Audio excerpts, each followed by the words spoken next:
Good morning student. आज हम motivation के बारे में पढ़ेंगे। मोटिवेशन के बारे में आप सब जानते हैं कि मोटिवेशन क्या होता है।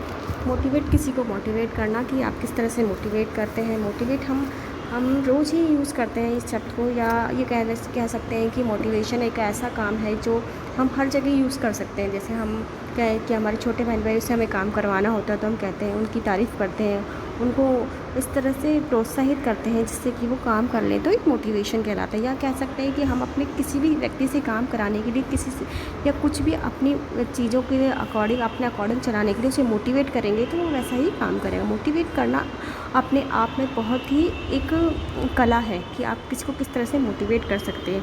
तो अभिप्रेरणा एक मनोवैज्ञानिक प्रक्रिया है, एक ऐसी प्रक्रिया है मनोवैज्ञानिक जो ये परिकल्पनात्मक चीज़ होती है जिसका प्रयोग व्यवहार में समझने से किया जाता है। मतलब इसका प्रैक्टिकली यूज़ किया जा सकता है।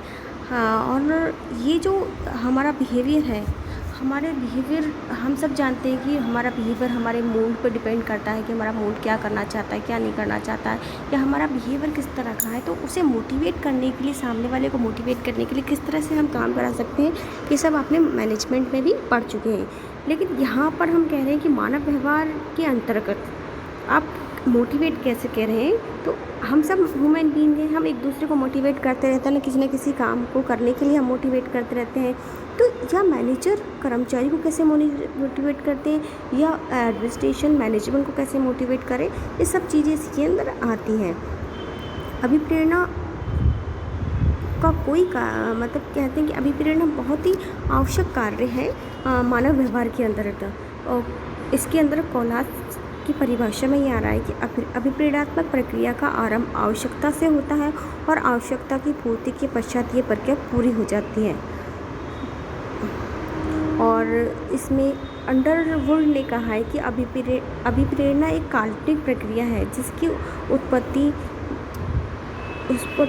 जगत के उत्तेजकों में परिवर्तन के कारण होती है, और जब कोई व्यक्ति अभिप्रेरित होता है तो उसे कुछ ऊर्जा की उत्पत्ति होती है। इसके माध्यम से वो किसी कार्य को अधिक शक्ति के साथ संपन्न कर सकता है।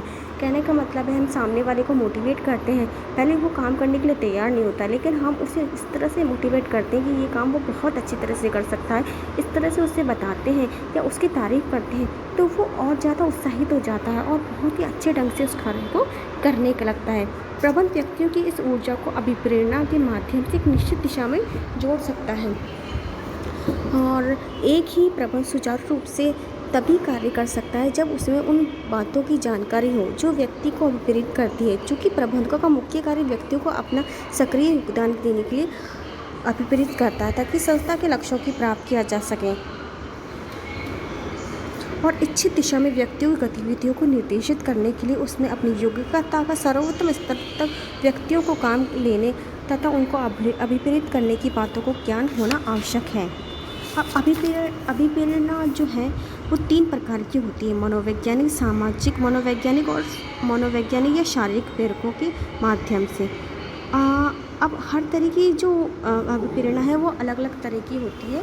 हम आज इतना ही पढ़ेंगे। नेक्स्ट लेक्चर में मैं आपको इसकी आगे के बारे में बताऊंगी। धन्यवाद।